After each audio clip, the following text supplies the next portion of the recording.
भक्तजनों, अब आप सुनेंगे मार्गशीर्ष माह की अमावस्या व्रत कथा।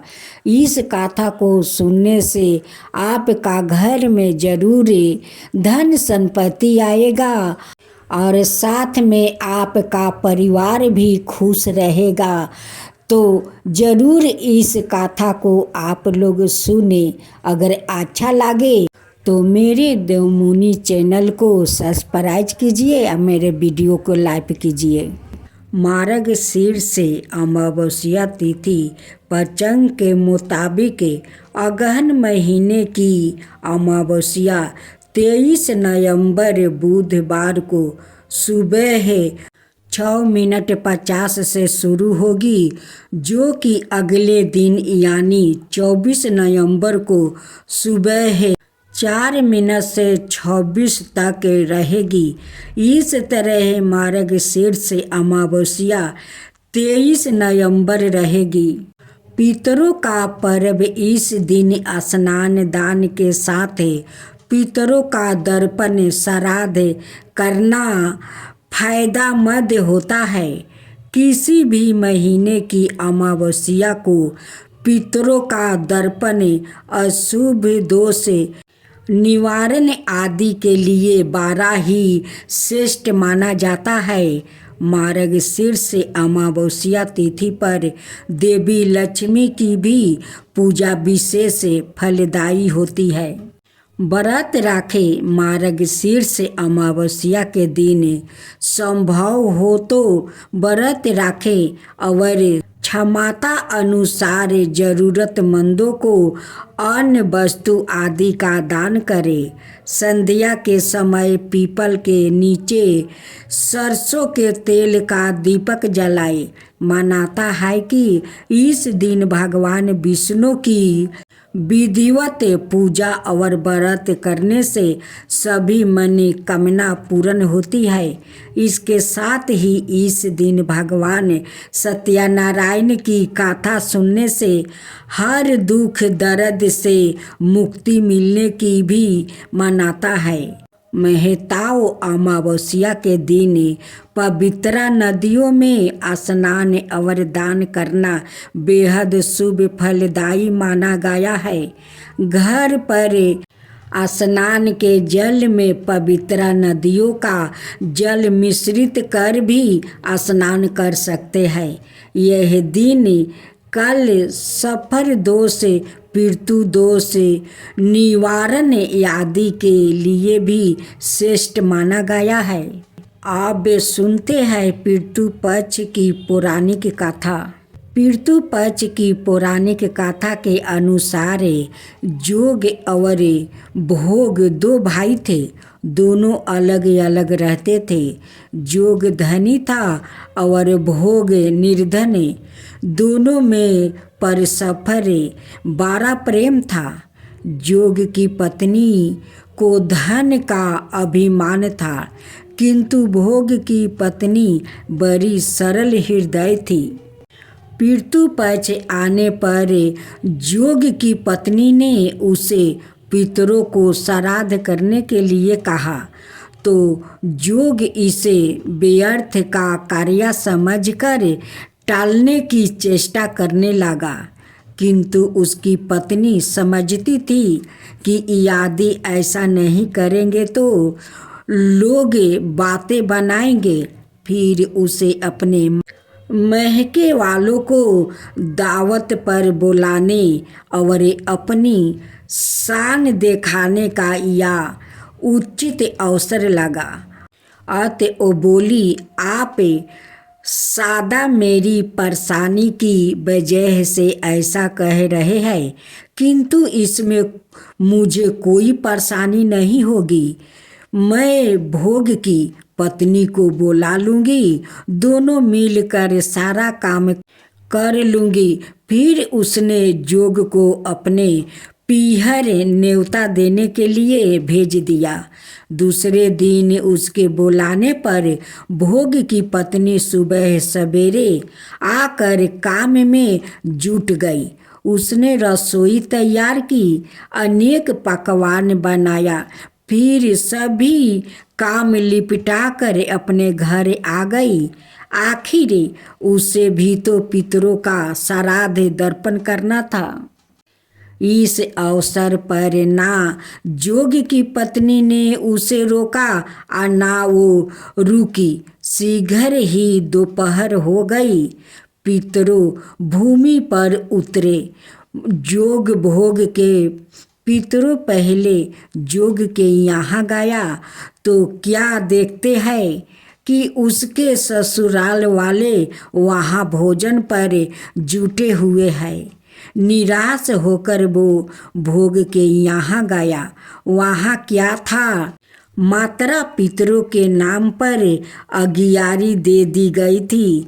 पितरों ने उसकी राख चाटी और भूखे ही नदी के तट पर जा पहुँचे। थोड़ी देर में सारे पितरों इकट्ठे हो गए और अपने अपने यहाँ के श्राद्धों की बधाई करने लगे। जोग भोग के पितरों ने भी अपनी आप बीती सुनाई।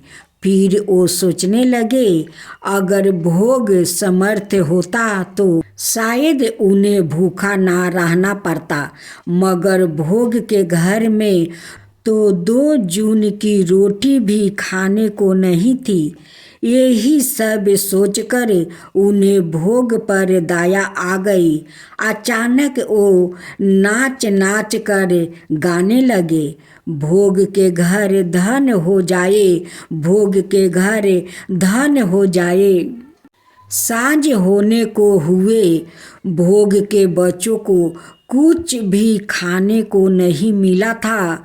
उन्होंने माँ से कहा, भूख लगी है। तब उन्हें टालने की बहाना से भोग की पत्नी ने कहा, जाओ, आंगन में हंदी औंधी रखी है, उसे जाकर खोल लो और जो कुछ मिले बांट कर खा लेना। बच्चे जब वहाँ पहुँचे तो क्या देखते हैं कि हांडी मोहरों से भरी पड़ी है। वो दौड़े दौड़े माँ के पास पहुँचा और उसे सारी बातें बताई। आंगन में आकर भोग की पत्नी ने यह सब कुछ देखा तो वो भी हैरान रह गई। इस प्रकार भोग भी धनी हो गया, मगर धन पाकर वो घमंडी नहीं हुआ। दूसरे साल का पितरों पक्ष आया। श्राद्ध के दिन भोग की स्त्री ने 56 प्रकार के भोजन बनाई। ब्राह्मणों को बुलाकर श्राद्ध किया, भोजन कराया, दक्षिणा दी। जेठ जेठानी को सोने चांदी का बर्तन में भोजन कराया। इससे पितरों बड़े प्रसन्न और तृप्त हुआ और दीर्पित होकर फूलों को अपना परिवार पर वर्षा करने लगा। यही तो है पितरों को आशीर्वाद। अगर पूर्वजों खुश रहे तो परिवार भी खुश रहते हैं। मृत्यु पूर्वजों को ऐसे ही अगर भोजन मिले तो पूर्वजों अपना परिवार पर अपना आशीर्वाद बनाए रखते हैं। कभी उनकी घर में अन्न और धन को कमी नहीं होने देते हैं। इसलिए सभी परिवार को अपना मृत्यु पूर्वजों को श्राद्ध करना चाहिए। श्रद्धा भक्ति के साथ दान पुण्य करना चाहिए। अगहन अमावस्या व्रत कथा। बहुत समय पहले एक ब्राह्मण रहता था जिसका बहुत ही खुशहाल परिवार था। ब्राह्मण की एक सुंदर कन्या थी। जब ब्राह्मण की कन्या बड़ी हुई तो ब्राह्मण अपनी कन्या के विवाह को लेकर चिंतित रहने लगा।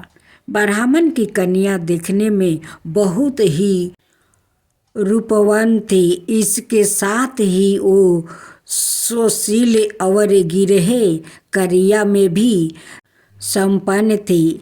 इन सभी गुणों के होने के बावजूद भी ब्राह्मण की कन्या के विवाह का योग नहीं बन रहा था।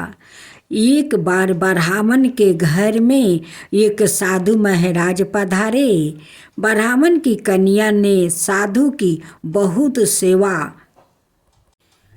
स्वागत किया। ब्राह्मण की कन्या से साधु महाराज बहुत प्रसन्न हुए और उन्होंने ब्राह्मण की कन्या को लंबी उम्र का आशीर्वाद दिया। ब्राह्मण ने साधु महाराज को बताया कि उनकी कन्या का विवाह नहीं हो रहा है और ब्राह्मण ने साधु महाराज से ऐसा कोई उपाय पूछा जिससे उसकी कन्या का विवाह जल्दी हो जाए। तब साधु महाराज ने विचार करके ब्राह्मणों को बताया कि बहुत दूर एक गांव में एक औरत रहती है जिसका नाम सोना है और वो औरत धोबिन है। साधु महाराज ने बताया कि सोना धोबिन एक बहुत ही पतिव्रता स्त्री है। अगर तुम अपनी कन्या का विवाह जल्दी करना चाहते हो तो अपनी बेटी को उसकी सेवा के लिए उसके पास भेजो। जब वो औरत तुम्हारी कन्या को अपनी मांग का सिंदूर लगाएगी तो तुम्हारी बेटी का विवाह जल्द हो जाएगा। साधु महाराज की आज्ञा मानकर ब्राह्मण ने अपनी कन्या को दूसरे गांव सोना धोबिन के पास भेज दिया। धोबिन अपने घर में अपने बेटे और बहू के साथ रहती थी। ब्राह्मणी की बेटी सुबह जल्दी सो कर उठ जाती है और सोना धोबिन के घर के सारे काम कर लेती है। तो 3 दिनों तक सब कुछ ठीक चल रहा था। जब धोबिन ने देखा कि उसकी बहू प्रात काल जल्दी उठकर सारे काम निपटा कर फिर सो जाती है, तब उसने अपनी बहू से काम के विषय में पूछा। तब धोबिन की बहू ने बताया कि उसे लगता है कि यह सारे काम आप करती है। तब धोबिन ने विचार किया कि अगली सुबह जल्दी उठकर छुप कर देखो कि घर के सारे काम कौन करता है। अगली सुबह जब धोबिन सुबह जल्दी उठकर छुप कर देखने लगी कि घर के सारे काम कौन करता है, तब उसने देखा कि ब्राह्मण की बेटी ने आकर उसके घर के सब काम किया। तब ब्राह्मणी की बेटी को धोबिन ने पकड़ कर पूछा।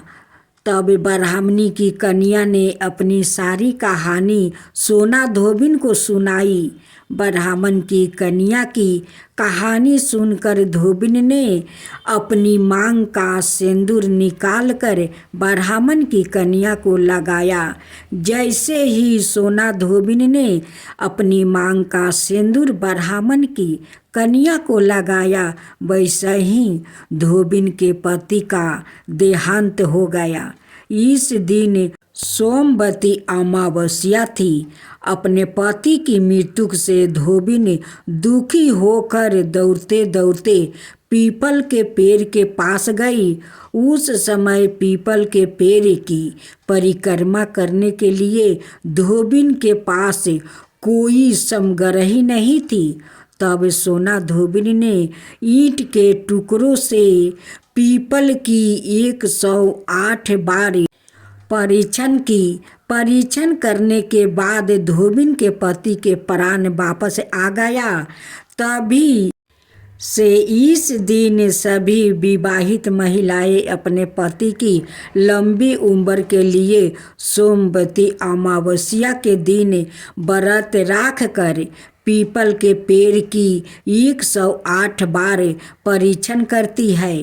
कुछ दिनों के बाद ब्राह्मण की कन्या का भी अच्छी जगह विवाह हो गया और वो अपने पति के साथ खुशी खुशी जीवन बिताने लगी।